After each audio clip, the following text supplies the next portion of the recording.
மறக்காம இந்த சேனலை சப்ஸ்கிரைப் பண்ணுங்க. பக்கத்தில் இருக்கிற பெல் பட்டனை கிளிக் பண்ணுங்க. அப்பதான் நான் போடுற எல்லா வீடியோஸும் உங்களுக்கு உடனுக்குடன் கிடைக்கும். அந்த பெல் பட்டனை நீங்கள் கிளிக் பண்ணுற நேரம் அதில் ஆல் என்ற அந்த செக்ஷனை வந்து செலக்ட் பண்ணுங்க. ஒரு எளிமை இசை இயக்கமானது ஏ சமன் மறை பைவர்க்கம் எக்ஸினால் தரப்படுகிறது. இவ்வெளிமை இசை இயக்கத்தினது ஆவர்த்தன காலத்தையும் மீடிரனையும் காண்க. உங்களுக்கு தெரியும், எளிமை இசை இயக்கத்துல ஆர்முடுகளுக்கான தொடர்பு வந்து உங்களுக்கு தெரியும். ஏ சமன் மைனஸ் ஒமேகா வர்க்கம் இன்டு எக்ஸ் என்ற தொடர்பு. அப்ப இந்த வடிவத்துல எங்களுக்கு ஆர்முடுகள் காணப்படுமா இருந்தா இதை வந்து நாங்க ஒரு எளிமை இசை இயக்கம்னு சொல்லலாம். உங்களுக்கு இங்க ஒரு தொடர்பு ஒன்று தந்திருக்கு பாருங்க. ஏ சமன் மைனஸ் பை வர்க்கம் எக்ஸ் என்று தந்திருக்கு. இதை வந்து நாங்க எங்களுக்கு எளிமை இசை இயக்கத்துக்கு ஏற்ற அந்த தொடர்பின்படி மாற்றி எழுதினோம்னு சொன்னா இவ்வாறு வரும். ஏ சமன் இங்க மைனஸ் இருக்கு, ஒமேகா வர்க்கத்துக்கு பதிலாக பை வர்க்கம் இருக்கு, இங்க எக்ஸ் இருக்கு. இதுல உங்களை கேட்டது ஆவர்த்தன காலத்தையும் மீடிரனையும் காண சொல்லி. அப்ப எங்களுக்கு ஒமேகா வர்க்கம் வந்து இங்க பை வர்க்கத்துக்கு சமனாக இருக்க போகுது. ஆகவே omega Saman by radian second minus 1. அப்ப இங்க பையன் ஒமேகான்றது உங்களுக்கு தெரியும், கோண வேகம். அப்ப எனக்கு அலைவு காலத்துக்கான தொடர்பு டி சமன் 2 பையின் கீழ் ஒமேகா. ஆகவே இங்க எனக்கு அலைவு காலத்துக்கான பெருமானம் வரும். ஒமேகாவுக்கு பதிலாக நாங்கள் இந்த பை பெருமானத்தை பிரதியிட்டா மேலையும் கிளையும் சம பெருமானங்கள் இருக்கு. ஸோ வெட்டுப்பட்டு 2 செகண்ட் எனக்கு கிடைக்கும். மற்றது இப்ப மீடிரனுக்கான தொடர்பு எஃப் சமன் 1/t. அதாவது அலைவு காலத்துக்கும் மீடிரனுக்குமான தொடர்பு எஃப் சமன் 1/t. அலைவு காலத்தினுடைய தலைகீழ் பெருமானம் தான் மீடிரனாக இருக்க போகுது. ஆகவே அரை என்று வரும். 0.5 ஹெர்ட்ஸ் என்று கொடுக்கலாம், அல்லது செகண்ட் மைனஸ் 1 என்று நீங்க கொடுக்கலாம். இது ஒரு அடிப்படையான சமன்பாடை பாவிக்கக்கூடிய மாதிரி சின்ன ஒரு கேள்வி. சரி, அப்ப உங்களுக்கு இப்படி வடிவத்துல ஆர்முடுகளுக்கான வடிவம் வந்து இவ்வாறு தரப்படுமா இருந்தா இதுல இருந்து நாங்க இது ஒரு எளிமை இசை இயக்கம் என்று சொல்லி எடுத்து இதுல இருந்து நாங்க இந்த தொடர்புகளை கணிக்கக்கூடிய மாதிரி இருக்கும். சரியா? அப்ப இந்த ஆர்முடுகளுக்கான வடிவத்தை நீங்க மறக்க கூடாது. ஏ சமன் மைனஸ் ஒமேகா வர்க்கம் இன்டு எக்ஸ் என்று இருக்குமா இருந்தால் சில இசைக்கேள்விகள்ல உங்களுக்கு கேட்கலாம், இது ஒரு எளிமை இசைக்கம் என நிறுவுக அல்லது காட்டுக என்று சொல்லி. அப்படி கேட்கப்படுற கேள்விகளுக்கு நீங்க என்ன செய்யணும்னா இந்த ஆர்முடுகளை இவ்வாறான வடிவத்துக்கு எடுத்து காட்டுவீங்களா இருந்தா அதுல இருந்து எளிமை இசைக்கம்னு சொல்லி நீங்க சொல்லக்கூடிய மாதிரி இருக்கும். ஸோ நீங்க கம்பைன் மேத்ஸ்ல வந்து நீங்க எளிமை இசைக்கம் பாடம் இருக்கும் உங்களுக்கு நீங்க செய்யற நேரம் இவ்வாறான கேள்விகள் நிறைய செய்வீங்க நீங்க மேத்ஸ் படிக்கிறார்கள்.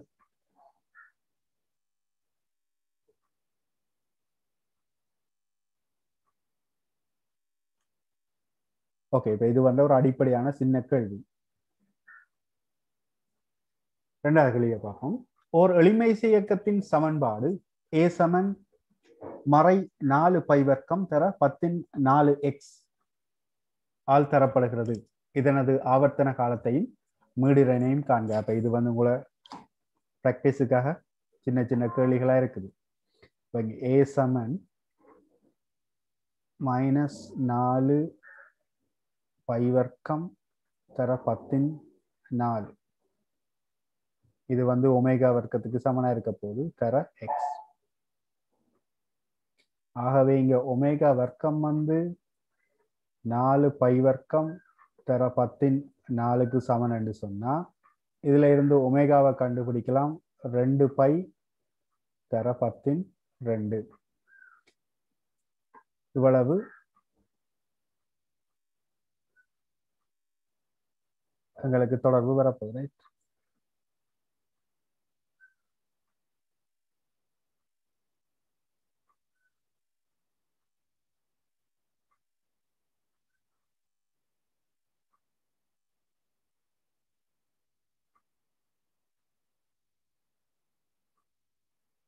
செகண்ட் -2 வந்து வரும்.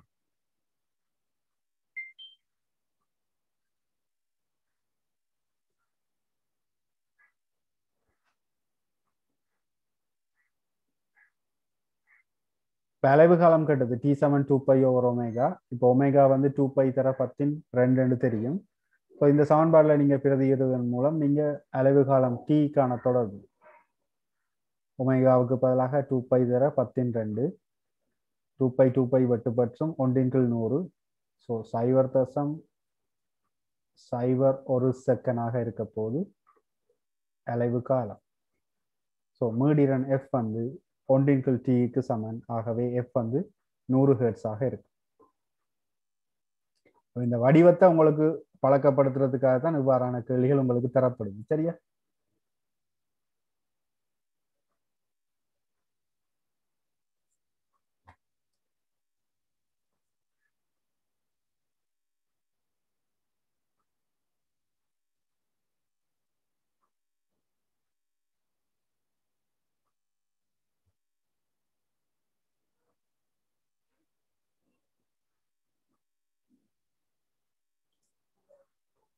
அடுத்த கேள்வியை பாருங்க. ஒரு எளிமைசி இயக்கத்தின் சமன்பாடு A சமன் மறை 16 π வர்க்கம் தர 16x ஆகும். இதனது வீச்சம் 2 மில்லிமீட்டர். பின்வருவனவற்றை காண்க. ஆவர்த்தன காலம், அதி உயர் ஆர்முடுகள், மீடிரன், அதி உயர் கதி.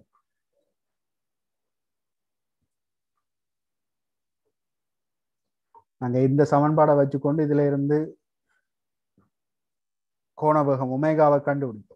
ஒமேகாவை கண்டுபிடிப்போமா இருந்தால் எங்களுக்கு ஒமேகாவுக்கான தொடர்பு வரும். இங்க ஒமேகா வர்க்கம் சமன் 16 π வர்க்கம் தர 16. அப்ப அதுல இருந்து ஒமேகாவை எங்களுக்கு கண்டுபிடிக்கக்கூடிய மாதிரி இருக்கும். 16 4 வர்க்கம். அப்ப 4 π வர்க்கத்தை பையன்னு போடலாம். 16 சொன்னா இங்க 13 வரப்போகுது ஒமேகா. ஆவர்த்தன காலம் T சமன் 2π ஓவர் ஒமேகா என்ற தொடர்பு. ஸோ இதை நாங்கள் பிரதியிடுவதன் மூலம் அலைவு காலத்தை கண்டுபிடிக்கலாம். சரியா? இதுல இருந்து நாங்க மீடிரனையும் துணியலாம். அலைவு காலத்துக்கும் மீடிரனுக்குமான தொடர்பு வந்து மீடிரன் சமன் 1 அலைவு காலம். ஸோ அதுல இருந்து நாங்க மீடிரனையும் கணிக்கக்கூடிய மாதிரி இருக்கு. மூன்றாவது கேள்வி கேட்டது அதி உயர் ஆர்முடுகள். ஸோ அதி உயர் ஆர்முடுகள் எங்களுக்கு A சமன்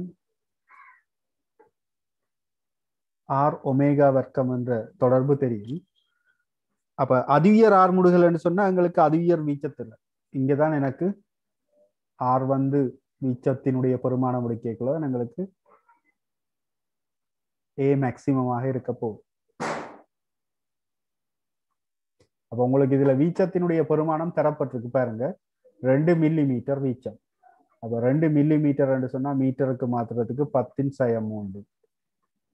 இங்க ஒமேகா வர்க்கத்துக்கு பதிலாக நீங்க என்ன செய்யலாம்னு சொன்னா இதுல இருக்கிற 16 π வர்க்கம் தர 10⁻6 போடலாம்.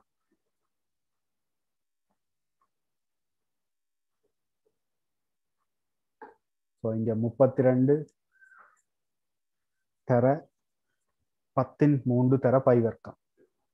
அப்ப இதுல உங்களுக்கு சில வேளை π வர்க்கத்தை வந்து 10 சொல்லி எடுக்க சொல்லி சொன்னால் நீங்க நேரடியாக 10 பிரதியிட்டு செய்யலாம். சரி, அங்க சொல்லப்படுற நேரம் தான் நீங்க இந்த π வர்க்கம் வந்து நீங்க 10 எடுக்கணும். அல்லது நீங்க 3.14 முழுவதின் வர்க்கம் என்று போட்டு செய்ய வேண்டி இருக்க போகுது. இங்க 32 π வர்க்கத்துக்கு பதிலாக நான் 10 போடுறேன். இங்க 16, இங்க 10⁻3, ஆகவே 14 வரும்.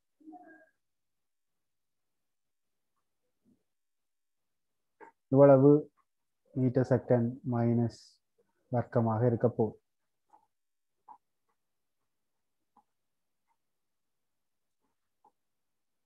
அடுத்த கேட்டது அதி உயர் கதி. எனக்கு சமன்பாடு தெரியும். V சமன் R ஒமேகா. இதுதான் பொதுவான சமன்பாடு. V சமன் R ஒமேகா. இங்க வியினுடைய அதி உயர் பெருமானம் என்று கேட்டால் இங்க R வந்து அதி உயர் வீச்சமே ஒமேகா.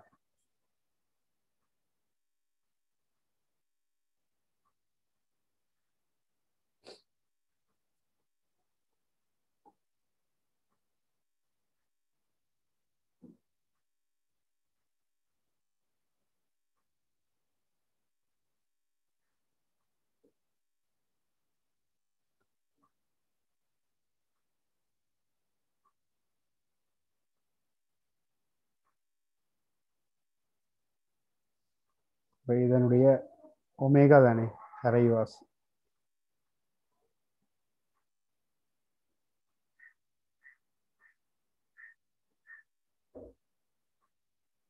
இங்கே 10 இங்கே 10/3 அப்போ அது இல்லாமல் போயிடும்.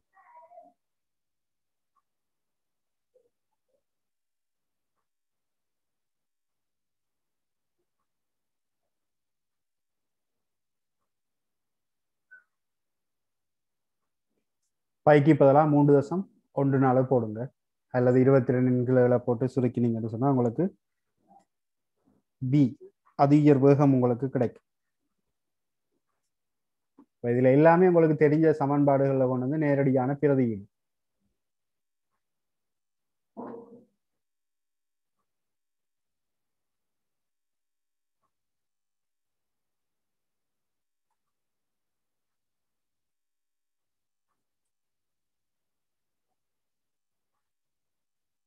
ஸோ இந்த கேள்வியும் வந்து நாங்கள் முதல் செய்த அதே கேள்வி தான் பாருங்க.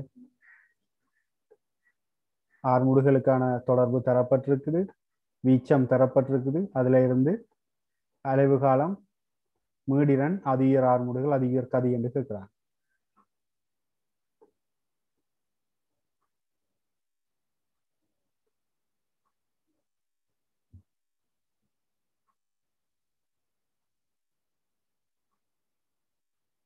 ஓகே, இது 5வது கேள்வி. ஒரு துணிக்கை 20 மில்லிமீட்டர் வீச்சத்துடன் ஒரு எளிமை இசைக்கத்தை நிகழ்த்துகிறது. அதன் அதிர்வெண் 10 ஹெர்ட்ஸ் எனில் அத்துணிக்கையினது உயர் ஆர்முடுகளை காண்க. இப்ப எங்களுக்கு வீச்சம் தெரியும், அதே மாதிரி அதிர்வெண் தெரியும். அதிர்வெண் தெரியுமாக இருந்தால் எங்களுக்கு ஒமேகா சமன் 2πf என்ற ஒரு தொடர்பு தெரியும். இதை வச்சுக்கொண்டு கோணவேகம் ஒமேகாவை கண்டுபிடிக்கலாம். அப்ப 20π என்று வரப்போது ஒமேகாவினுடைய பெருமானம். இதை வச்சுக்கொண்டு எங்களுக்கு துணிக்கையின் உயர் ஆர்முடுகளை தான் கேட்கிறாங்க. அப்ப இங்க எனக்கு ஏ மேக்சிமம் வந்து ஏ ஒமேகா வர்க்கம். இங்க எங்களுக்கு வீச்சம் தந்திருக்கு 20 மில்லிமீட்டர், 20 தர 10/3 ஒமேகா வர்க்கம் வந்து 20π வர்க்கம்.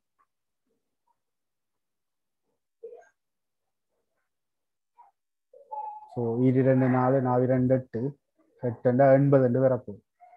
80 மீட்டர் செகண்ட் -2 ஆர்முடுகள். இந்த 10/3 இந்த சைவர் இந்த சைவர் இந்த சைவர் எல்லாம் இல்லாம போயிடும்.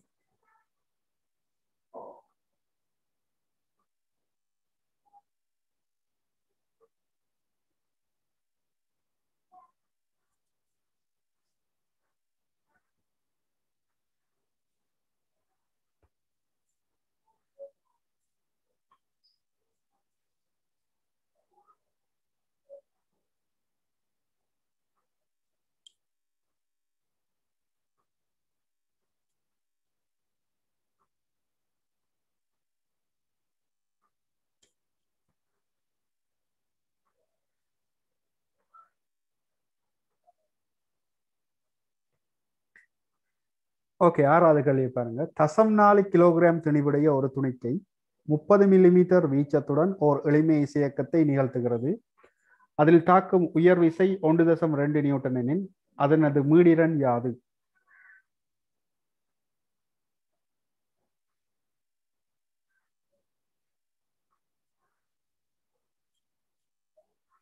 உயர் விசை உங்களுக்கு தரப்பட்டிருக்கு 1.2 நியூட்டன் என்று சொல்லி.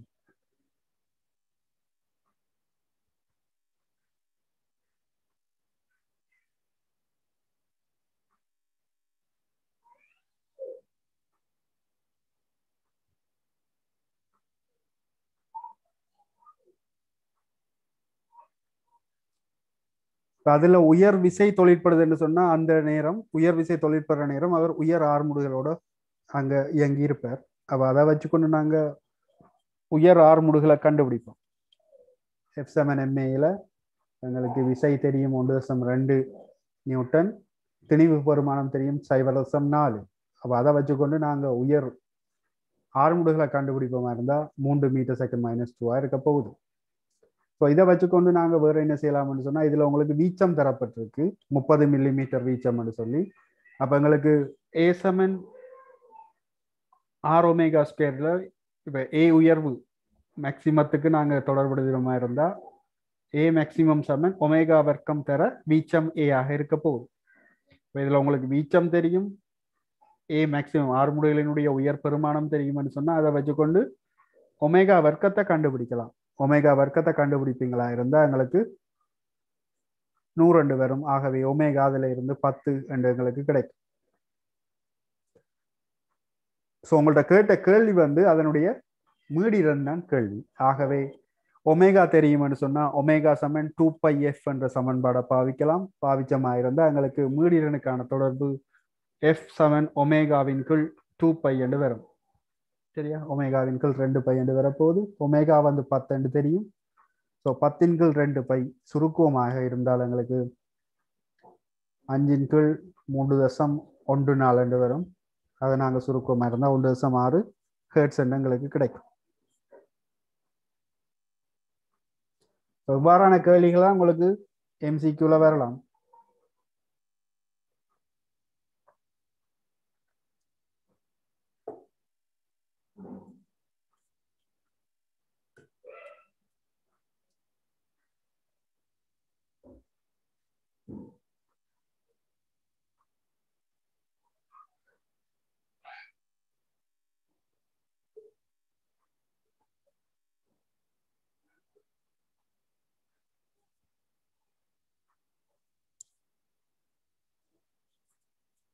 இந்த கேள்வியை பாருங்க. 200 கிராம் திணிவுடைய ஒரு துணிக்கை 20 மில்லிமீட்டர் வீச்சத்துடன் ஒரு எளிமை இசையக்கத்தை ஆக்குகிறது. அதில் தொழிற்படும் உயர் விசை 0.064 நியூட்டன் ஆனது. நியூட்டன் அதனது உயர் கதியை காண்க. முதல் செய்த கேள்வியில மீடிரன் கேட்ட மாதிரி இப்ப இதுல உயர் கதியை கேட்கிறாங்க. இப்ப நாங்க எங்களுக்கு தெரிஞ்ச முறைகளையே செய்து கொண்டு போவோம். இப்போ அதுல தொழிற்படுற உயர் விசை உங்களுக்கு தரப்பட்டிருக்கு 0.064 நியூட்டன் என்று சொன்னா உயர் விசை தொழிற்படுதுன்னு சொன்னா அங்க உயர் ஆர்முடுகள் தொழிற்பட்டிருக்கணும். இப்போ உயர் ஆர்முடுகளும் உங்களுக்கு திணிவு தெரியும். உயர் ஆர்முடுகளை கண்டுபிடிக்கும். இங்க 200 கிராம் என்று தரப்பட்டிருக்கு. 200 கிராம நீங்க கிலோகிராமா மாத்தணும். ஸோ கிலோகிராமா மாத்தி அதுல திணிவுக்கு பதிலாக பிரதிநிதிங்களா இருந்தா 200 1000 பிரிச்சு எங்களுக்கு 0.2 என்று வரப்போகுது. அதை வச்சுக்கொண்டு உயர் ஆறுமுடுகள் 0.32 என்று சொல்லி கண்டுபிடிக்கலாம். அப்புறம் இந்த சமன்பாடுல போடுவோம். ஏ சமன் ஆர் ஒமேகா ஸ்கொயர்.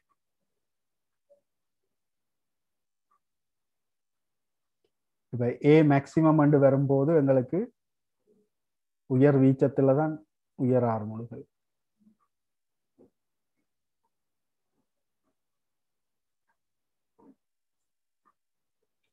அப்ப இங்க எங்களுக்கு ஆறுமுடுகளோட பெருமானம் தெரியும். வீச்சம் அவ்வளவுன்னு தந்திருக்கிறாங்க 20 மில்லிமீட்டர். அதை மீட்டருக்கு மாத்தணும். மீட்டருக்கு மாத்தணும்னு சொன்னா 10⁻³ பெருக்கணும். இப்போ மீட்டருக்கு மாத்திட்டு பிறகு நீங்க இதுல இருந்து ஒமேகாவை கண்டுபிடிக்கலாம். ஒமேகாவை கண்டுபிடிச்சிங்கன்னு சொன்னா ஒமேகா வந்து 4 வருது.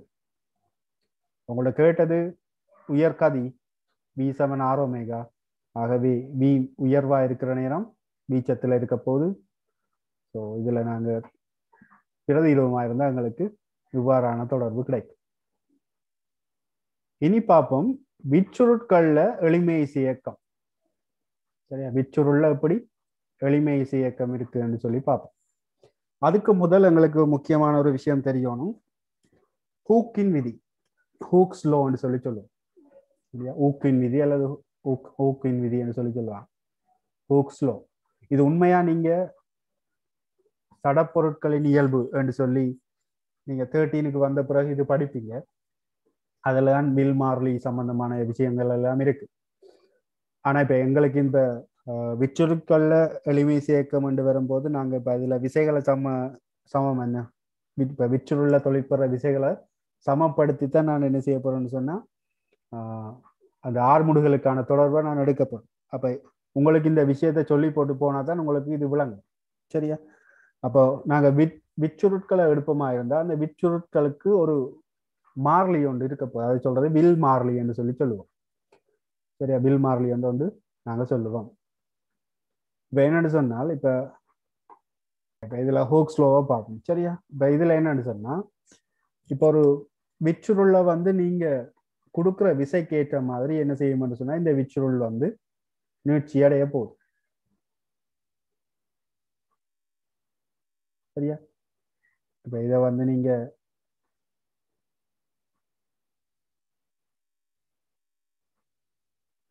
ஓகே. இப்போ இதுல சிவப்பு கலர்ல காட்டப்படுறது வந்து அந்த விச்சுருளால வழங்கப்படுற விசையா இருக்க போது.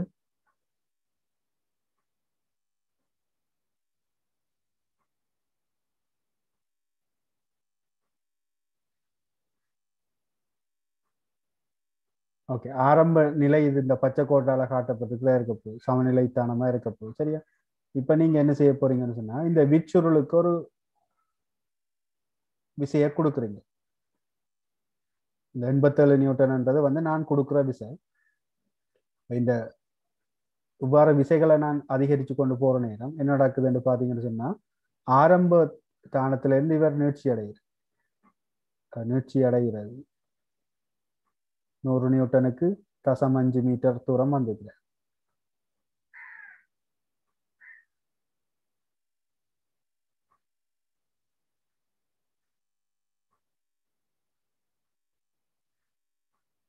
ஐம்பது நியூட்டன் வழங்கப்பட்ட நேரம் 0.252 மீட்டர் வந்தது சரி. அப்ப நான் எனக்கு இங்க நான் கொடுக்குற விசைக்கு ஏற்ற மாதிரி இவர் என்ன செய்யறாருங்க நீட்சி அடைகிற அளவு வந்து மாறிக்கொண்டு இருக்கு பாருங்க. இந்த சிவப்பு கலர்ல காட்டப்பட்டது வந்து நான் என்னால அதாவது விச்சுருளுக்கு நான் பாவிச்ச விசை. இந்த நீல கலரால காட்டப்பட்டது வந்து விச்சுருளுக்கு நான் பாவிச்ச விசைக்கு எதிரான சமனான விசையை வந்து விச்சுருள் பாவிக்குது.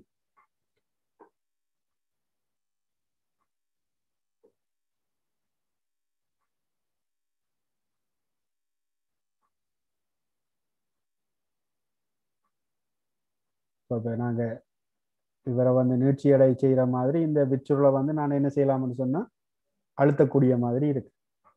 இப்போ 100 நியூட்டன் விசையை கொடுத்து அழுத்தினாலும் அவர் 0.5 மீட்டர் தூரம் தான் அழுத்தப்படுறாரு பாருங்க. இங்க எவ்வளவு நீட்சி ஏற்படுதோ அவ்வளவு இங்க சுருக்கம் ஏற்பட்டிருக்கு நிலைத்த புள்ளியில இருந்து.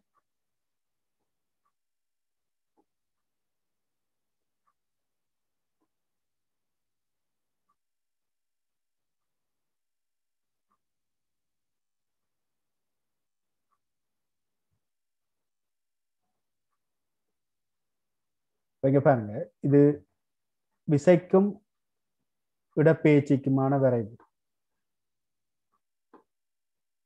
இப்ப இதுல இப்படி அழுத்தப்பட்டிருக்கிற இந்த விச்சுருள் வந்து விசையை கொடுத்து நீங்க நீட்சி அடைய செய்றீங்க.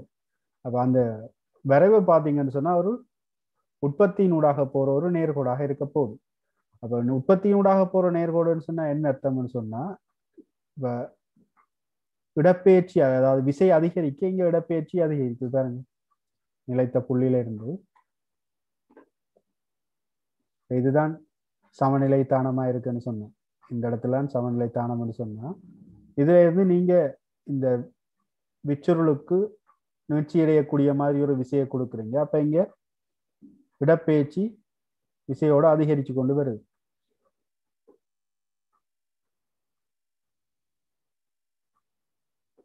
அதே மாதிரி இவரை நிலைத்த புள்ளியில இருந்து இவரை நீங்க அழுத்துறீங்கன்னு சொன்னா இங்க எதிர் திசையில ஒரு நேர்கோடா வருது. அப்ப நேர்கோடா வருதுன்னு சொன்னா இது என்ன தொடர்பா இருக்க போகுதுன்னு சொன்னா ஒரு நேர்விகித சம தொடர்பா இருக்க போகுது. ஸோ இதை வச்சுக்கொண்டு நாங்க ஒரு தொடர்பு எடுப்போம். ஹூக்ஸ் என்ன சொல்றாருன்னு பார்ப்போம். ஹூக்கின் விதின்னு சொல்லுவோம் சரியா. ஸோ விகித சம எல்லைக்கு உட்பட்ட பகுதி. விகித சம எல்லைக்கு வந்து இப்ப நீங்க ரப்பர் பேண்டை இழுப்பீங்களா இருந்தா ரப்பர் பேண்ட் ஒரு குறிப்பிட்ட தூரம் வரைக்கும் தான் இழுபட்டு வரும். அதுக்கு மேல நீங்க ஒரு ஃபோர்ஸை கொடுப்பீங்களா இருந்தா ரப்பர் பேண்ட் அறுந்துடும் சரியா. அந்த அருகிறதுக்குள்ள அதைத்தான் நாங்க இப்ப விகித சம எல்லைன்னு சொல்லி நாங்க சடப்பொருட்களின் இயல்புகளை தான் அது இதை விரிவா பார்ப்போம் சரியா. அதாவது நீங்க இப்ப ரப்பர் பேண்டை இழுத்து போட்டு கையெடுப்பீங்களா இருந்தா ரப்பர் பேண்ட் பழைய நிலைமைக்கு வரும் என்ன. ஸோ அப்படி ஒரு நிலைக்குள்ளதான் நாங்க என்ன செய்யப்படும்னு சொன்னா இந்த ஹூக்கின் விதியை வந்து பாவிக்கக்கூடிய மாதிரி இருக்கு. இதைத்தான் சொல்றது விகித சம எல்லைன்னு சொல்லி. சரியா? சில சில இது பார்த்துருப்பீங்க. என்ன ஒரு உலோகத்தை நீங்க ஒரு செப்பு கம்பியை பிடிச்சி இழுப்பீங்களா இருந்தா செப்பு கம்பி என்ன செய்யணும்னு சொன்னா அப்படியே இழுபட்டு ஒரு திரும்ப பழைய நிலைக்கு வராது. அவர் வந்து என்ன அந்த மீளியலையே தாண்டி இருப்பேன். மீளியலைன்னு சொன்னா நம்ம இழுத்து போட்டு விட்டா திரும்ப தண்ட பழைய நிலைக்கு வரும். சரியா? அப்ப அந்த நிலைக்குள்ளதான் நான் என்ன செய்ய போறேன்னு சொன்னா இந்த ஹூக்கின் விதியை பாவிக்க போறேன். அந்த நேரம் நான் பாவிக்கிற விசை வந்து அதுல அந்த வில்லில் ஏற்படுற நீட்சிக்கு வந்து நேர்விகித சமனா இருக்க போகுது. சரியா? நான் பாவிக்கிற விசை வந்து அந்த விச்சுருள்ள ஏற்படுற நீட்சிக்கு நேர்விகித சமனா இருக்கும். அப்ப இது ஒரு சமன்பாடு ஆக்குறதுக்கு நான் என்ன செய்ய போறேன்னு சொன்னால் ஒரு மாறிலியால பெருக்க போறேன். அந்த மாறிலி தான் வில் மாறிலி என்று சொல்லுவோம். சரியா? நாங்க கூடுதலாக அந்த வில் மாறிலியை கே என்று தான் பாவிப்போம். ஸோ எஃப் சமன் கேஇ. இந்த கே என்றது வில் மாறிலி. இந்த ஸ்மால் இ என்றது என்னன்னு சொன்னா அந்த விச்சுருள்ள ஏற்பட்ட நீட்சி அல்லது நெருக்கமா இருக்கு. இது வந்து நாங்க பாவிச்ச அந்த விசை. அப்ப இதுல நாங்க இந்த ஒரு ஸ்ப்ரிங்கை வந்து இழுத்து போட்டு விடுவோமா இருந்தா ஸ்ப்ரிங் பழைய நிலைக்கு வருதுன்னு சொன்னா அங்க என்ன நடக்குதுன்னு சொன்னா அவர் நிலைத்த புள்ளியை நோக்கித்தான் என்ன நடக்குதுன்னு சொன்னா அங்க ஒரு விசை தொழிற்படுது. சரியா? அப்ப நான் இந்த திசையில பிளஸ் எடுத்தனா இருந்தா இவருக்கு எதிரான திசையில தான் என்ன நடக்குது, ஒரு விசை வந்து தொழிற்படுது. அப்ப இந்த திணிவு கட்டப்பட்ட நிலையிலே திணிவினுடைய சமநிலை கண்டு எடுப்போமாக இருந்தால் இப்ப எங்களுக்கு இதுல இருந்த ஒரு தொடர்பு கொண்டு எடுக்கலாம். இப்ப இதுல ஹூக்ஸின் விதி என்று பாவிச்சா இதைத்தான் பாவிப்போம். F7KE என்ற தொடர்பு பாவிப்போம். இது ஹூக்கின் விதி. இனி நாங்க பார்ப்போம் இந்த விச்சுருட்கள்ல வந்து எப்படி எளிமையேசி இயக்கம் நடக்குதுன்னு சொல்லி பார்ப்போம். சரி? அப்ப உங்களுக்கு இதுல தெரிய வேண்டியது இப்போ ஹூக்கின் விதியை தருகன்னு சொன்னா நீங்க கட்டாயம் இந்த விகித சம எல்லைக்கு உட்பட்ட பகுதின்னு சொல்லி நீங்க குறிப்பிட்டு தான் எழுதணும். சரியா? விகித சம எல்லைக்கு உட்பட்ட பகுதி உட்பட்ட நிலையில வந்து விளையொன்றில ஏற்படும் நீட்சியானது அதில் பிரயோகிக்கப்படும் திசைக்கு நேர் விகித சமன் என்று சொல்லி நீங்க எழுதினாத்தான் சரி. இது வந்து கட்டாயம் இந்த கண்டிஷன் குறிப்பிடப்பட வேணும். சரியா? விகித சம எல்லைக்கு உட்பட்ட நிலையில். இப்ப இது எனக்கு வில் மாறிலியினுடைய அலக பார்ப்போம் என்று சொன்னா நியூட்டன் மீட்டர் -1 இருக்க போது இந்த வில் மாறிலி கேயினுடைய அலகு. எஃப்க்குரிய விசைக்குரிய அலகு நியூட்டன். இ என்றது நீட்சி என்று சொன்னா நீளம். அப்ப இங்க நீட்சி வந்து பிரிக்க போது ஆகவே நியூட்டன் மீட்டர் -1 வரும். இந்த ஒமேகா சமன் வர்க்கமூலத்துக்குள்ள கேயின் கீழ் எம் இந்த தொடர்பு வந்து எப்படி பெறப்பட்டுன்னு சொல்லி நாங்க அடுத்த இதுல பார்ப்போம். சரியா? இப்ப இதுல விச்சுருட்கள் வந்து ரெண்டு விதமான எளிமையை இயக்கத்தை ஆற்ற போது ஒன்று நிலைக்குத்துவ எளிமையை இயக்கம், மற்றது கிடை எளிமையை இயக்கம். அப்ப இந்த கிடை எளிமையை இயக்கம் எப்படி நடக்கும் என்று பாருங்க. ஒரு ஸ்ப்ரிங்கில் ஒரு துணிவை கட்டி போட்டு நீங்க இழுத்து விடுறீங்க.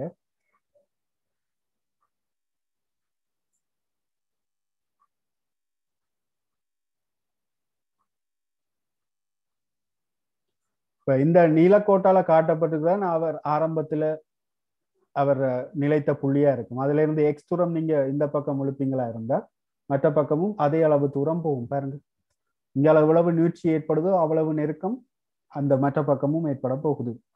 அப்ப இது தொடர்ச்சியாக மாறி மாறி ரெண்டு பக்கமும் இந்த இயக்கம் வந்து நடக்கும். அப்ப நாங்க எப்படி இழுக்கிற நேரம் நாங்க ஒரு விசையை கொடுத்து F7MA என்று பாவிப்போம்னு சொன்னா எங்களுக்கு இந்த திணிவுல வந்து இந்த பக்கம் ஒரு ஹூக்கின் விதிப்படி இப்ப விச்சுருளால இவருக்கு ஒரு விசை ஒன்று வழங்கப்பட போகுது. அது வந்து K×X ஆக இருக்கும். சமநிலை கண்டு எடுக்கிற நேரம் இதுல F7MA பாவிப்போம். இந்த F7MA வந்து இந்த KX-க்கு சமனா இருக்கும். அதுல இருந்து தான் நாங்க இந்த ஆர்முடுகளுக்கான தொடர்புகளை நாங்க பிறகு எடுப்போம். சரியா?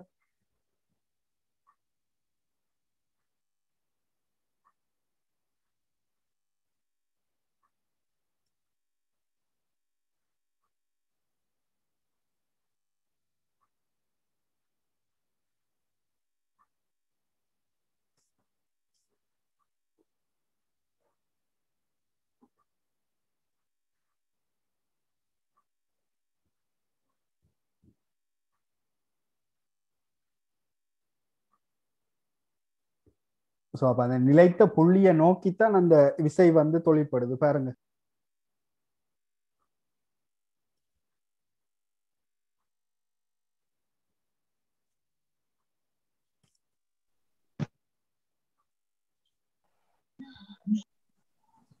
ஸோ விச்சுருட்கொள்ள கிடையான எளிமையை சேர்க்க இவ்வாறு தான் நடைபெற போகுது.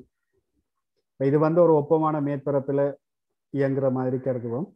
இதுல கரடான மேற்பரப்புகள் வார நேரம் என்ன எங்களுக்கு உராய்வு படிச்சனாங்க. அப்ப இயக்கத்தை எதிர்க்கு முகமாக அந்த உராய்வு விசை தொழிற்படும். அப்ப அந்த விசைகளை குறித்து போட்டு நாங்க பிறகு அதை அப்ளை பண்ணி செய்வோம். சரியா?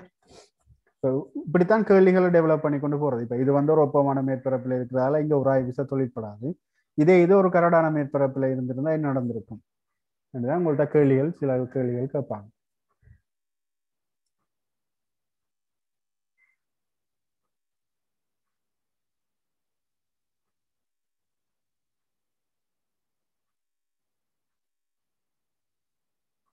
இதுல இந்த அளவீடுகளை பாருங்க. நிலைத்த புள்ளியிலிருந்து இவர் 1 மீட்டர் தூரம் போறாருண்டா இங்களையும் அதே அளவு தூரம் இங்க அளவு இருக்குது பாருங்க. அது எளிமையை சேர்க்கத்தை நாங்க இப்படி எடுக்கலாம்.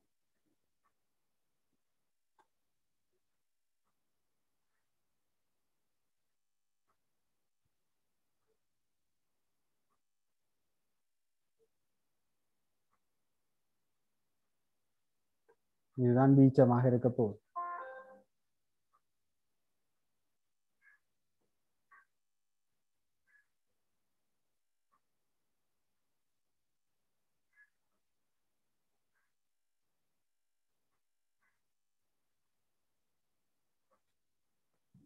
ஓகே, இப்ப இதுல நாங்க சமன்பாடுகளை இப்படி பாவிக்க வேண்டும் சொல்லி பார்ப்போம். இப்ப இந்த குச்சி வந்து இந்த பக்கம் இயங்குற இவருக்கு ஒரு விசை ஒன்று வழங்கப்பட்டிருக்கு. ஆக இந்த பக்கம் F7ma நாங்க பாவிக்கலாம். இப்படி பாவிக்கிற நேரம் இந்த வில் சுருளால இவருக்கு ஒரு விசை இந்த பக்கம் வழங்கப்பட்டு கொண்டிருக்கு. அது வந்து kx ஆக இருக்கு. அப்ப நாங்க இதுல திணிவுக்கு F7ma பாவிச்சால் எங்களுக்கு இங்க அந்த விச்சுருளால அந்த குச்சிக்கு இந்த பக்கம் ஒரு இழுவை T வழங்கப்பட போது இது வந்து A and R முடிவுகளோட இயங்குறாருன்னு சொன்னா இதுக்கு ஈக்குவலா இருக்க போகுது. இப்ப இங்க நான் எடுக்கிற திசைக்கு எதிரான திசையில தான் இந்த T வந்து தொழிற்படுது. ஆகவே T7ma இந்த T என்றவர் வந்து இந்த நிலைத்த புள்ளியை நோக்கி இருக்கிற திசையாக இருக்க போகுது. அது வந்து -kx ஆக இருக்கு.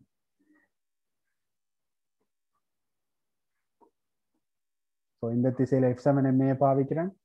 ஸோ இங்க விசை வந்து kx ஆக இருக்க போகுது. அது வந்து maக்கு சமன். இதுல எனக்கு ஆர்முடுகளுக்கான தொடர்புபடுத்தினா இருந்தா A சமன் -k/m × x.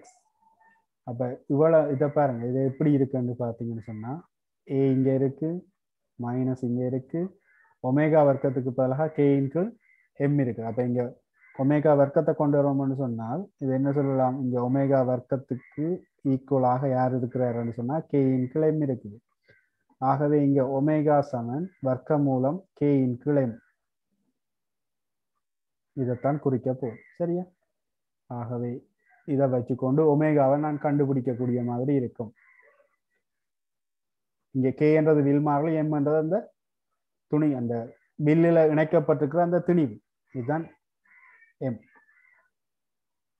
ஆகவே ஒமேகா சமன் வர்க்க மூலத்துக்குள்ள k/m. இப்ப இதுல இருந்து அலைவு காலத்துக்கான தொடர்பு T சமன் 2π/ω என்ற தொடர்பு தெரியும். ஆகவே 2π ஒமேகாவுக்கு பதிலாக இதை போட்டனா இருந்தா தலைகீழ் பெருமானம் T சமன் 2π√m/k என்று வரும். அப்ப இங்க உங்களுக்கு தெரிய வேண்டியது அதுல கோணவேகம் ஒமேகாவுக்கான தொடர்பு சமன் வர்க்க மூலம் k/m. இந்த k என்றது என்னன்னு சொன்னா வில் மாறிலி. அந்த வில் மாறிலிக்கான பெருமானங்கள் எல்லாம் உங்களுக்கு தருவாங்க கணக்குகள் செய்கிற நேரம். அப்ப இது ஒரு கிடையான எளிமை இயக்கம். விச்சுருட்களினுடைய கிடையான எளிமை இயக்கத்துக்கு எப்படி இந்த சமன்பாடு பாவிக்கப்பட்டுக்கொண்டு பாருங்க. கிடையா F7MA பாவிக்கிற நேரம் இங்கே பார்த்தீங்கன்னு சொன்னா எனக்கு இந்த குற்றியில தாக்குற விசை என்று பார்த்தோம்னு சொன்னா இதுல இந்த விச்சுருளால இவருக்கு அப்போ நிலைத்த புள்ளியை நோக்கித்தான் விசை வழங்கப்படுது பாருங்க. விரலுக்கு இது வந்து இந்த இவர் குறித்த ஒரு ஆர்முடுகளோட இயங்குவார் இருந்தா அந்த F திணிவு M தர ஆர்முடுகளுடைய பெருக்கத்துக்கு சமன்.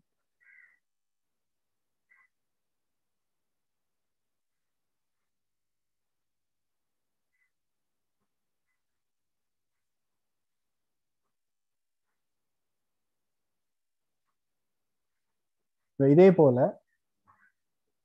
நிலைக்குத்து தளத்துல எளிமையசை இயக்கத்தை பார்ப்போம். விச்சுருட்களினுடைய நிலைக்குத்து தளத்துல எளிமையசை இயக்கம் அது எப்படி இருக்குன்னு சொல்லி பார்ப்போம்.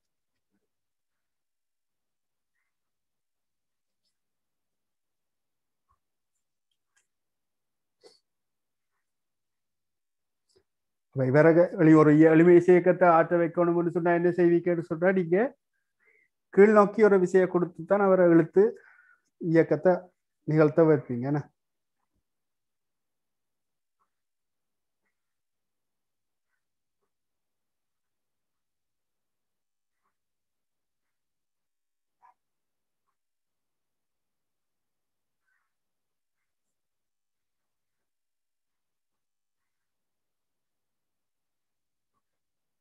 ஆரம்பத்துல இந்த விச்சுருளை பாருங்க, இதுல திணிவு இணைக்கப்படாத நேரம் அவர் தன் சாதாரண நிலையில இருப்பார். இப்ப இதுல ஒரு திணிவு இணைப்பிங்களாக இருந்தா என்ன நடக்கும்னு சொன்னா இதுல ஒரு நீட்சி ஒன்று உருவாக போகும். ஸோ இதுல இணைச்ச உடனே எளிமையசை இயக்கம் நடைபெறாது. இப்ப இதுல ஒரு திணிவை இணைச்சா என்ன நடக்கும்னா இது நீட்சி அடைஞ்ச ஒரு நிலையில வந்து நிற்கும். அப்ப இதுதான் இவரனுடைய நிலைத்த புள்ளியா இருக்கும். ஏனென்றா இந்த திணிவு இணைக்கப்பட்ட பிறகு சரியா வடிவா கவனிக்கணும். திணிவு இணைக்கப்பட்ட பிறகு இவர் நீட்சி அடைஞ்ச ஒரு இடத்துல ஓய்வுல இருப்பார். சரியா, இயங்காம ஓய்வுல இருப்பார். அதுக்கு பிறகுதான் நான் என்ன செய்ய போறேன், இவரை கீழே இழுத்து விட போறோம். அதாவது எளிமையசை இயக்கத்தை ஆற்றுறதுக்கு இவருக்கு ஒரு விசையை கொடுத்து இவரை இயங்க வைக்க போறோம். ஸோ அப்படி இயங்குற நேரம் பாருங்க நடக்குது. இதுதான் அந்த நிலைத்த புள்ளி.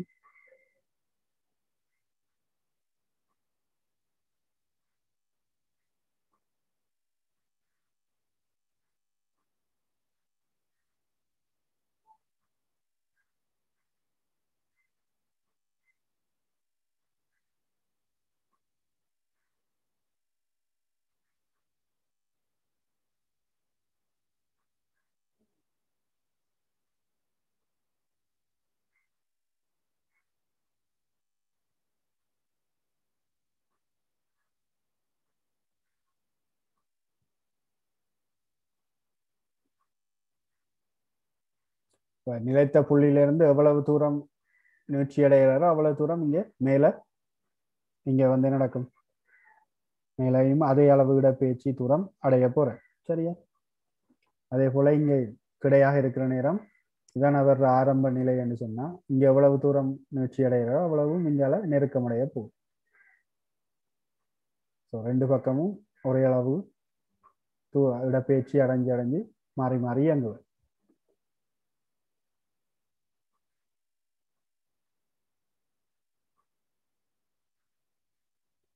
ஓகே, இப்போ இதுல நாங்க நிறுவலை பார்ப்போம்.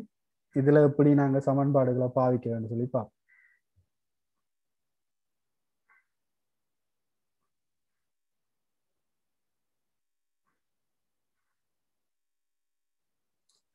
இப்ப இந்த திணிவுக்கு நான் மேல் நோக்கி F7MA பாவிக்கிறேன் என்று சொன்னா இங்க விச்சுருளால இவருக்கு இந்த திசையில ஒரு விசை கொண்டு வழங்கப்பட போகுது. இதனுடைய நிறை கீழ் நோக்கி தொழிற்படும். அதே போல இவர் ஆர்முடுகளோடு இயங்குவாரா இருந்தா இவருக்கு ஒரு விசை ஒன்று வழங்கப்பட போகுது. ஸோ இப்ப இதுல இந்த துணிக்கைக்கு மேல் நோக்கி F7MA பாவிச்சா இந்த டி என்றது இந்த விச்சுருளால வழங்கப்பட்டது. T - mg அது சமன் MA.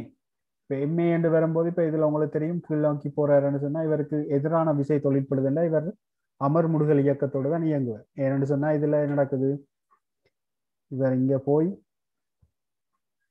ஓய்வடைஞ்சு தான் திரும்பி மேலே வர்றாருண்டா இவர் கீழே போக போக போக அமர்முடுகல் இயக்கத்தோடு தான் போவார். போய் இந்த இடத்துல ஓய்வடைஞ்சு திரும்பி மேலே இயக்க திசை மாறுது. அப்ப அமர்முடுகல் இயக்கம்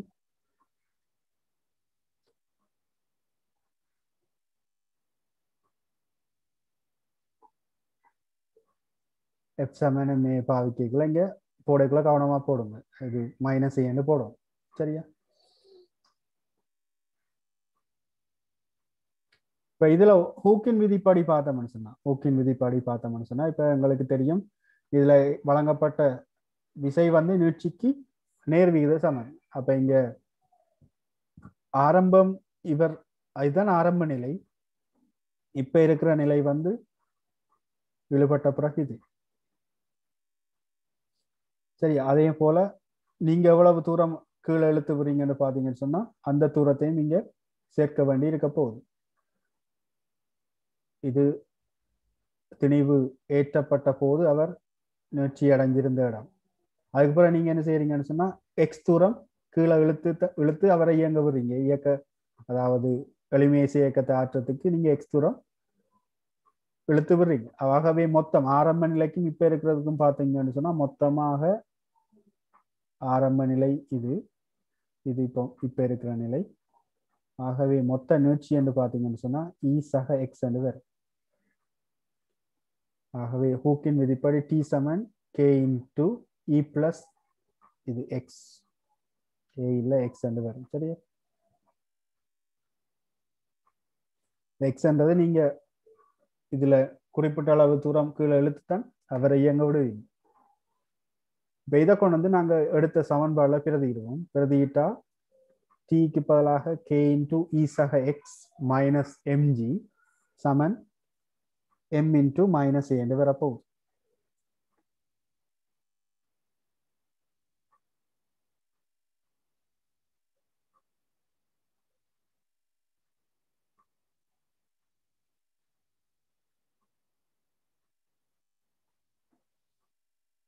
இப்போ இந்த மைனஸ் எம்ஜி அங்கால போகுமா இருந்தா நேராக மாறிடும். இப்போ இதுல இருந்து கேஇ மைனஸ் எம்ஜி சக கேஎக்ஸ் சமன் மைனஸ் எம்ஏ என்ற தொடர்பு வரும். சரியா? வடிவா கவனிச்சு கொள்ளுங்க. இதுல ஆரம்ப நிலை அதாவது திணிவு இணைக்கப்படுறதுக்கு முதல் ஸ்ப்ரிங் வந்து நார்மலாக இவ்வாறு இருக்கும். தங்க பழைய நிலையில சாதாரண நிலையில இருக்கும். இதுல திணிவை கட்டினா நடக்கும்னு சொன்னா இழுபட்டு கீழே வந்து நிற்க போகுது. அதுக்கு பிறகு நீங்க என்ன செய்றீங்கன்னு சொன்னா குறித்த ஒரு இடப்பெயர்ச்சியை அடைய வச்சுதான் அவரை இயங்க வைக்க போறீங்க. அப்ப எனக்கு இப்ப தேவை மொத்த இடப்பெயர்ச்சி என்று வரும்போது ஆரம்ப நிலைக்கும் நீங்க இப்ப இழுத்து விட்ட அந்த நீளத்துக்கும் மொத்த நீளம் இ பிளஸ் எக்ஸ். ஸோ இதுக்குரிய அனிமேஷன் நான் உங்களுக்கு காட்டுறேன்னு பாருங்க. ஸோ இவ்வாறான தொடர்பு எனக்கு வந்துட்டு அதுக்கு பிறகு எனக்கு தெரிஞ்ச தொடர்புபடி பார்த்தோம்னு சொன்னா இப்ப திணிவு இணைக்கப்பட்ட நேரம் இதுல சமநிலையில இருக்கிறாருன்னு சொன்னா அந்த நேரம் இந்த விச்சுருளால வழங்கப்பட்ட ஒரு விசை ஒன்று இருக்கும் டி நோட் சமன் எம்ஜி. அப்ப இங்க இந்த டி நோட் சமன் எம்ஜி சமநிலைக்கு பாவிச்சோம்னு சொன்னா இந்த டி நோட்டுக்கு பதிலாக நாங்க இப்ப கேஇ என்ற தொடர்பை பாவிக்கலாம். ஏன்னு சொன்னா விச்சுருளால அந்த திணிவுக்கு வழங்கப்பட்ட விசை தானே. அப்ப ஹூக்கின் விதியின்படி டி நோட் சமன் கேஇ இது ரெண்டையும் சமப்படுத்தும் போது எனக்கு கேஇக்கும் எம்ஜிக்குமான தொடர்பு கிடைக்கும். இப்ப இதுல கேஇ சமன் எம்ஜி என்று நான் எடுத்துட்டேன். அப்ப முதலாவது சமன்பாடுல எங்களுக்கு தொடர்பு கொண்டு வந்தது பாருங்க. இதுல கேஇ மைனஸ் எம்ஜி. அப்ப இந்த கேஇ மைனஸ் எம்ஜி கழிப்பட்டு 0 வந்து போயிடும். மிச்சம் இருக்க போறது கேஎக்ஸ். அது வந்து மைனஸ் எம்ஏக்கு சமன். இதை வச்சுக்கொண்டு கேஎக்ஸ் சமன் மைனஸ் எம்ஏ என்ற தொடர்பு. இதுல எந்த ஏ சமன் minus K into M into X என்ற தொடர்பு வரும். அப்ப இது நாங்க கிடை எளிமையை சேர்க்கம் விச்சுருள்ள கிடை எளிமை சேர்க்கத்துக்குமான தொடர்புலையும் இதே தொடர்பு தான் வந்தது. அப்ப நாங்க விச்சுருள் என்று வரும்போது எங்களுக்கு தொடர்பு வார கிடைக்கும் ஏ சமன் minus K into M into X. இதுல இருந்து ஒமேகாவுக்கான தொடர்பு வர்க்க மூலத்துக்குள்ள கே இன்டு எம் என்று கிடைக்கும். இதுல இருந்து அலைவு காலம் டி சமன் 2π வர்க்க மூலத்துக்குள்ள கே இன்டு எம் மாறி வரும். டி சமன் 2π root of m into k என்று வரும்.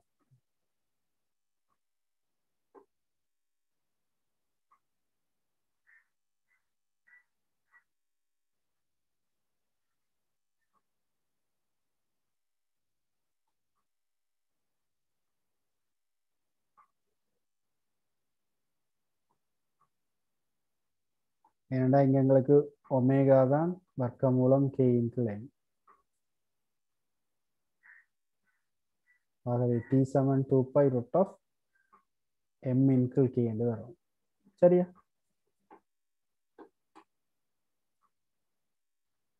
ஸோ இதுக்குரிய அனிமேஷனை காட்டுறேன்னு பாருங்க. இதுல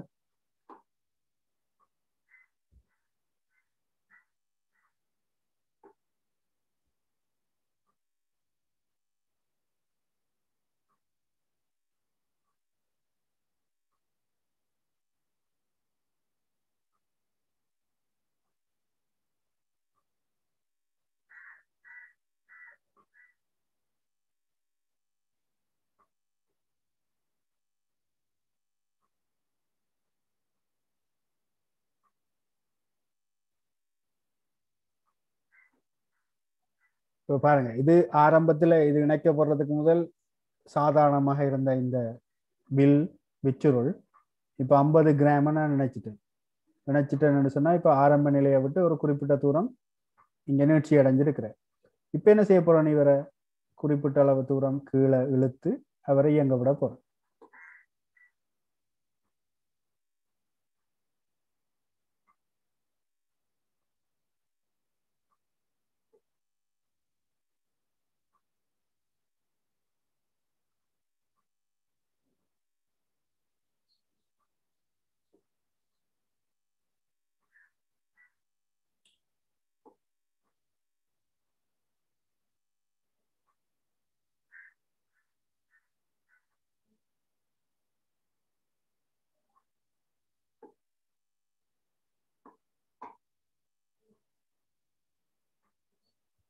சரி, இப்ப பாருங்க, இதுல நீல கலரால காட்டப்பட்டிருக்கிற வந்து விச்சுருளால இந்த திணிவுக்கு வழங்கப்படுற விசை. இந்த சிவப்பு கலரால காட்டப்படுறது வந்து நிறைய இருக்க போகுது. சரியா? ஓகே, இப்ப இதுல பாருங்க, இந்த திணிவு இணைக்கிறதுக்கு முதல் இதனுடைய அளவுடைய பாருங்க. 40ல இருந்து இதுக்கு மேல இருக்கிறான்னு வைப்போம். சரியா? இப்ப என்ன செய்ய போறான்னு சொன்னா ஒரு 50 கிராம இணைக்கிறேன். இணைச்சா அவர் இங்க ஆரம்ப நிலையை விட குறிப்பிட்ட தூரம் நீட்சி அடைஞ்சிட்டேன். இப்ப என்ன செய்ய போறேன்னு சொன்னா நான் கொஞ்சம் கீழே இழுத்து இவரை இயங்க விட போறேன். இயங்குற நேரம் பாருங்க, அதுல தொழிற்படுற விசைகள். இந்த பச்சை கலர்ல காட்டப்பட்டிருக்கிற அம்புக்குறி வந்து வேகத்தினுடைய திசையையும், இந்த மஞ்சள் கலர்ல காட்டப்பட்டிருக்கிற வந்து ஆர்முடுகள திசையையும் குறிக்குது. சரியா? ஆர்முடுகள் அப்போ நிலைத்த புள்ளியை நோக்கி இருக்கும் என்று சொல்லி சொன்னாங்க.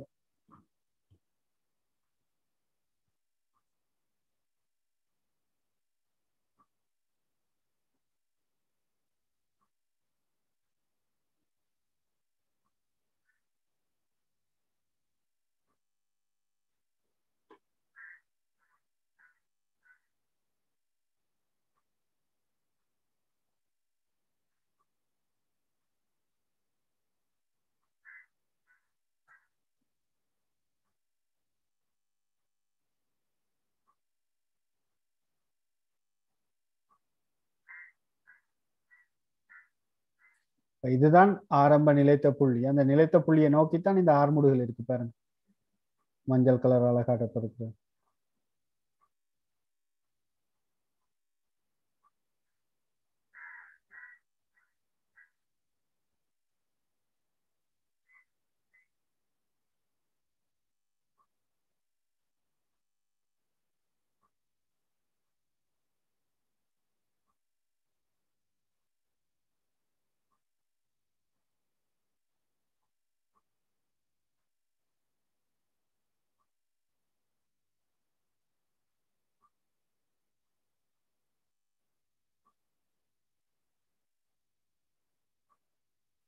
இப்ப நான் ஒரு 10 மீட்டர் தூரம் இழுத்து ஒரு 2 வைப்பேன்.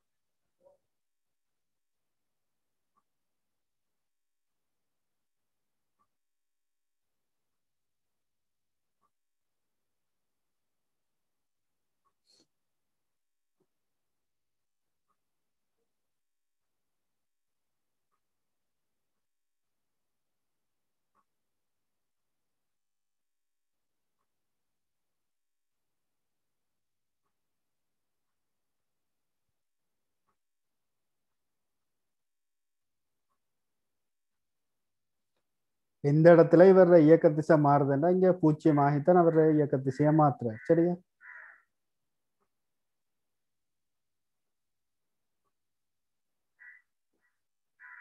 இந்த இங்காலி பக்கம் இருக்கிற எனர்ஜி கிராஃப் பாருங்க என்ன நடக்குதுன்னு சொல்லி.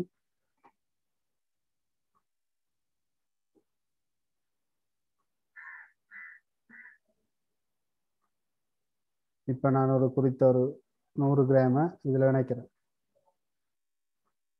நினைச்சு ஆரம்ப நிலையை விட்டு குறிப்பிட்ட அளவு தூரம் கீழே நீட்சி அடைஞ்சிருக்கிறார்.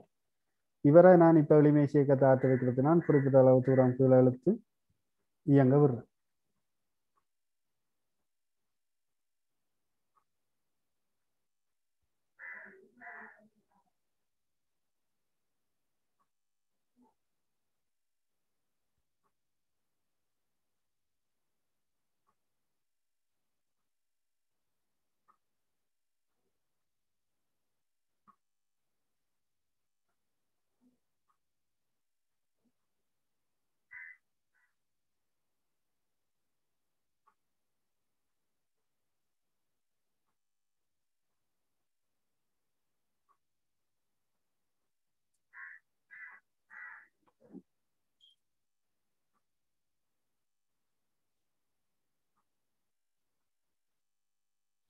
ஸோ இந்த இடத்துல பார்த்தீங்கன்னு சொன்னா கிராஃபை பாருங்க. கைனட்டிக் எனர்ஜி இது அழுத்த சக்தி, புவியீர்ப்பால் வழங்கப்பட்ட அழுத்த சக்தி. இது வந்து அழுத்த சக்தி வந்து இந்த விச்சுருக்கள் இழுக்கப்படுற நேரமோ அல்லது அதை வந்து அழுத்த நீட்சியடைய வைக்கும் போதோ அல்லது அதை நெருக்கும் போதோ அங்க அழுத்த சக்தி ஒன்று இருக்க போகுது. சரியா? அது இந்த இந்த இந்த கலரால, இந்த ப்ளூ கலரால காட்டப்பட்டிருக்கு, லைட் ப்ளூவால காட்டப்பட்டிருக்கு. பாருங்க, இது வந்து இவர் இயங்க வைக்கக்குள்ள இந்த இடத்துல தான் இவர் இயக்க திசையை மாத்துற சொன்னா இந்த இடத்துல இவர் இயக்க சக்தி 0 ஆகுது. பாருங்க,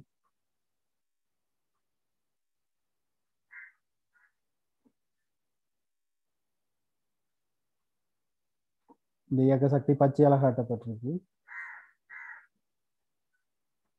இயக்க சக்தி குறையிற நேரம் அழுத்த சக்தி அதிகரிக்கும். இந்த விச்சுருளை நெருக்கிற நேரம் பாருங்க அழுத்த சக்தி எவ்வளவுன்னு சொல்லி. அதே போல இந்த விச்சுருளை வந்து நான் நீட்சியடை வைக்கக்குள்ள லாஸ்டிக், அதாவது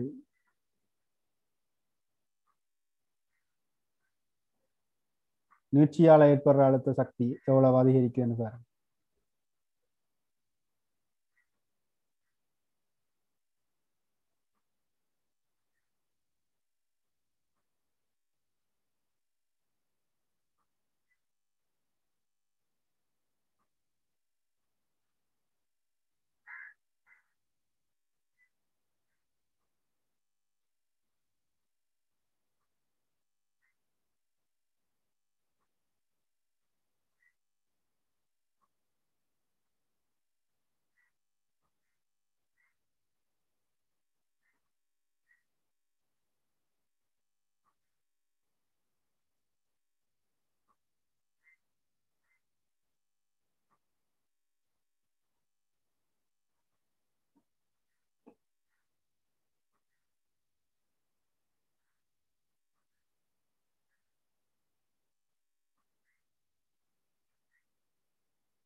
இதுதான் அந்த தரை மட்டமா இருக்கு. இந்த தரை மட்டத்தில இருந்து இதனுடைய உயரம் அதிகரிக்க அதிகரிக்க இங்க வந்து புவியீர்ப்பு அழுத்தம், ஈர்ப்பழுத்தம், இந்த அழுத்த சக்தி வந்து அதிகரிக்குது. இந்த டார்க் ப்ளூவால காட்டப்பட்டிருக்க இந்த கிராஃபை பார்த்தீங்கன்னா தெரியும்.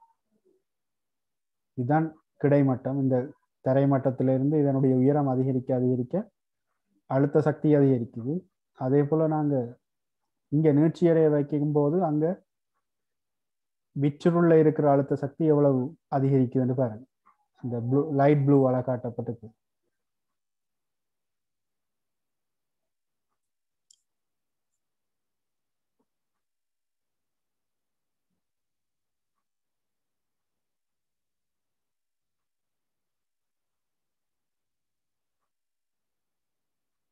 ஸோ இதில் நீங்கள் இன்னும் நீங்கள் மேலதிகமாக நீங்கள் விளங்கணும்னா நீங்களே என்ன செய்யுங்கன்னு சொன்னால் இந்த வெப்சைட்டுக்கு போய் இதில் நிறைய அனிமேஷன்ஸ் இருக்குது, நீங்கள் செய்து பார்க்கலாம். சரியா?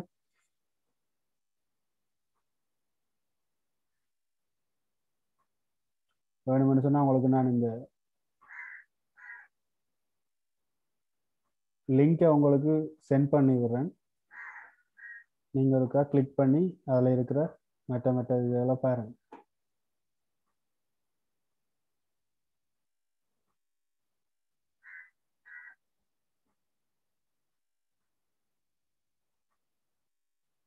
ஸோ உங்களுக்கு சேட் பாக்ஸில் அனுப்பிடுறேன்னு பாருங்கள்.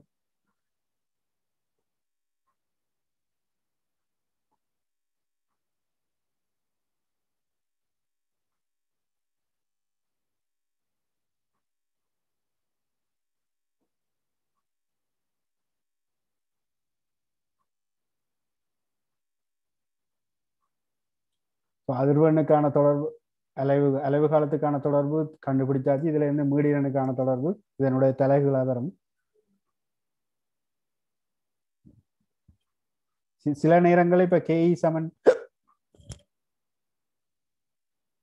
சமன் எம்ஜி என்ற தொடர்பு நாங்க எடுத்துனாங்க. இதை வச்சுக்கொண்டு சில பிரதியீடுகள் உங்களுக்கு கேட்கலாம். ஸோ அப்படி கேட்கப்படுற நேரம் இங்க கேஇன்கள் எம்முக்கு பதிலாக நாங்க இந்த கணியங்கள், அதாவது நீட்சியும் புவியீர்ப்பு ஆர்முடுகள் சம்பந்தமாகவும் இந்த சமன்பாடை மாற்றி கொடுக்கலாம். இந்த சமன்பாடு வந்து நிலைக்குத்து அலைவுகளுக்கு மட்டும்தான் பயன்படுத்தலாம். சரியா? கிடைக்கு பயன்படுத்த இயலாது. ஏன்னு சொன்னா இங்க புவியீர்ப்பு ஆர்முடுகள் எம்ஜி நிறைய எம்ஜி தானே. அப்ப நிலைக்குத்தா மட்டும்தான் இங்க எம்ஜி தொழிற்பட போகுது. அப்ப இங்க நிலைக்குத்து இயக்கங்களுக்கு மட்டும்தான் இதை பாவிக்கலாம். சரியா? கேயின் கீழ் எம்முக்கு பதிலாக நீட்சியின் கீழ் புவியீர்ப்பு ஆர்முடுகள்.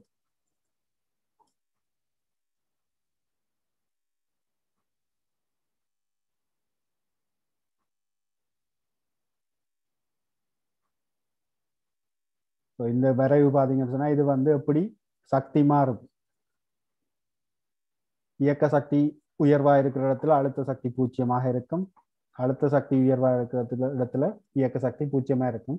அப்ப இந்த 2 ஜூல் தான் நீங்க பாருங்க. ஆரம்பத்துல இயக்க சக்தி 2 ஜூலாக இருந்தது. இங்க வந்து சக்தி மாற்றம் ஏற்படுகிறது. இயக்க சக்தி மாற்றம் வந்து இங்க அழுத்த சக்தியாக மாற்றப்படுது. ஆகவே இங்க மொத்த சக்தி என்று பார்த்தோம்னு சொன்னா இங்க 2 ஜூல் தான். இயக்க சக்தி மட்டும் இருந்தது. டோட்டல் எனர்ஜி என்று பார்த்தா இது இந்த இடத்துல 2 ஜூல். அதே போல இந்த இடத்துலையும் டோட்டல் எனர்ஜி 2 ஜூலா தான் இருக்கு. மொத்த மொத்த சக்தி மொத்த சக்தி என்று வரும்போது எல்லா இடமே ஒரே அளவா தான் இருக்க போகுது.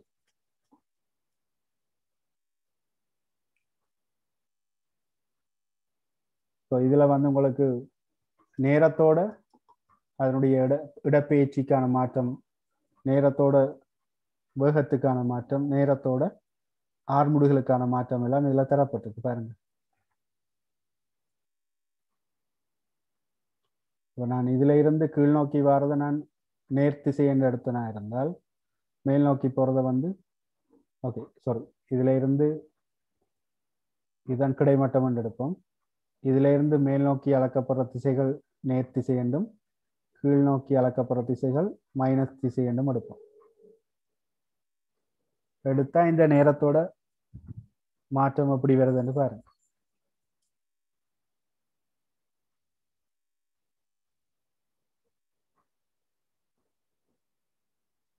இதுதான் இவர் ஆரம்ப கிடைத்தானமா இருக்க போகுது.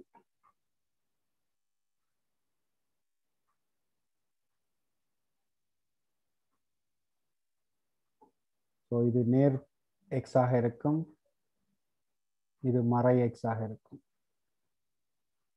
இது நேர் எக்ஸ், இது மறை எக்ஸ். இது மாறி மாறி இந்த வடிவங்கள் மாறிக்கொண்டு இருக்க போகுது. ஆரம்பத்தில் இது நேர்பெருமானம், பிறகு பழைய நிலைக்கு வர, திரும்பி மறை எக்ஸுக்கு போற, திரும்பி மேல பழைய நிலைக்கு வர, திரும்பி மேல போற, திரும்பி பழைய நிலைக்கு வர, திரும்பி கீழே போகிற, இது அப்படி மாறி மாறி இங்கே இதனுடைய இடப்பெயர்ச்சிகள் நடைபெற்று கொண்டு இருக்க போகுது. வேகம் என்று பார்த்தோம்னு சொன்னால் இங்கே வேகம் இவர் மேல் நோக்கித்தானே இயங்குற, அப்போ வேகத்தினுடைய திசை மேல் நோக்கி இருக்க போகுது. பிறகு கீழ் நோக்கி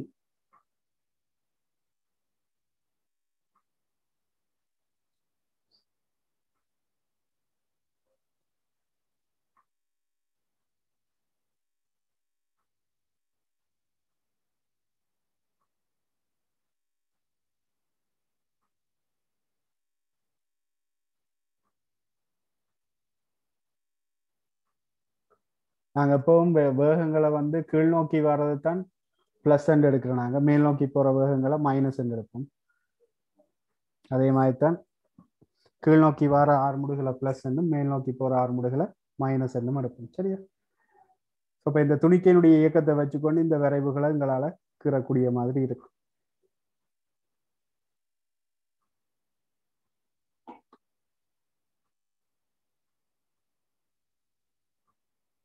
இப்போ இதில் மேல் நோக்கி போகிற இடப்பெயர்ச்சியை ப்ளஸ் என்று எடுத்துனாங்க. மேல் நோக்கி போகிற வேகம் வந்து மைனஸ், கீழ் நோக்கி வர்றது வந்து ப்ளஸ்.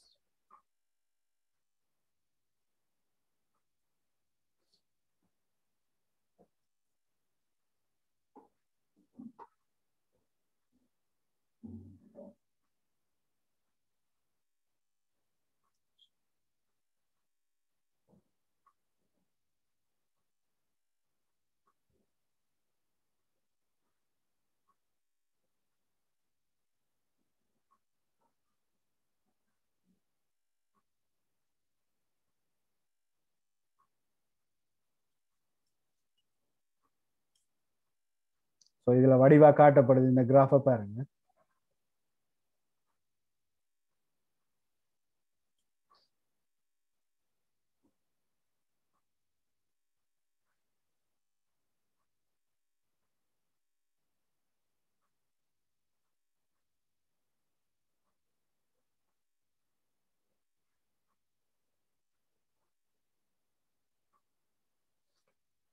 ஸோ விச்சுருட்களோட எளிமை இயக்கம் இவ்வளவுதான்.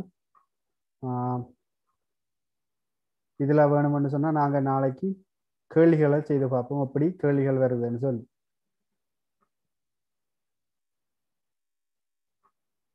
மறக்காமல் இந்த சேனலை சப்ஸ்கிரைப் பண்ணுங்கள், பக்கத்தில் இருக்கிற பெல் பட்டனை கிளிக் பண்ணுங்கள். அப்போ தான் நான் போடுற எல்லா வீடியோஸும் உங்களுக்கு உடனுக்குடன் கிடைக்கும். அந்த பெல் பட்டனை நீங்கள் கிளிக் பண்ணுற நேரம் அதில் ஆல் என்ற அந்த செக்ஷனை வந்து செலக்ட் பண்ணுங்கள்.